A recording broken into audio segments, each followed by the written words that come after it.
గారిలో, అరవింద్ గారిలో, పవన్ కళ్యాణ్ గారిలో మీరు నేర్చుకునేది ఏంటంటే ఏం చెప్తారు సార్? అంటే వాళ్ళ దగ్గర తీసుకుంటే పవన్ కళ్యాణ్ గారి దగ్గర నుంచి నేను నేర్చుకునేది మెంటల్ స్ట్రెంగ్త్. ఆయన ఇక్కడ మైండ్లో ఉన్నంత స్ట్రాంగ్ ఎవరు ఉండరండి. It's one of the most mentally strong people have seen. Chiranjeevi గారితో అన్లిమిటెడ్ పాజిటివిటీ.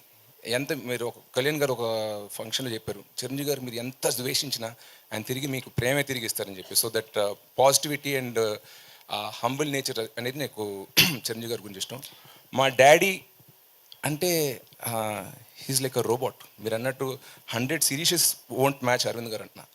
ఆయన పొద్దున్న లేస్తే టీ తాగే టైం నుంచి నైట్ పడుకునే వరకు షెడ్యూల్ వేసుకుని ఆ షెడ్యూల్ ఫాలో అయ్యి ఫాదర్ రెస్పాన్సిబిలిటీస్, హస్బెండ్ రెస్పాన్సిబిలిటీస్, ఫ్రెండ్స్కి ప్రాబ్లం ఏమైనా వచ్చినా కూడా వాళ్ళకైనా ఒంట్లో పోకపోయినా వాళ్ళని తీసుకెళ్ళడం, లేకపోతే చుట్టాలు ఏదో ఇంట్లో పెళ్లి జరుగుతుంది అక్కడి నుండి ఆయన ప్రొడ్యూసర్ రెస్పాన్సిబిలిటీస్, ఆయన ఆంటర్ప్రినర్, ఎందుకంటే థియేటర్స్ ఆయన ఉన్నాయి అనమాట.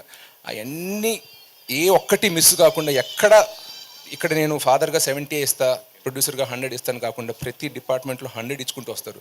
సో అంటారు work life balance, work 50, life 50, personal life 50, work 50 అని.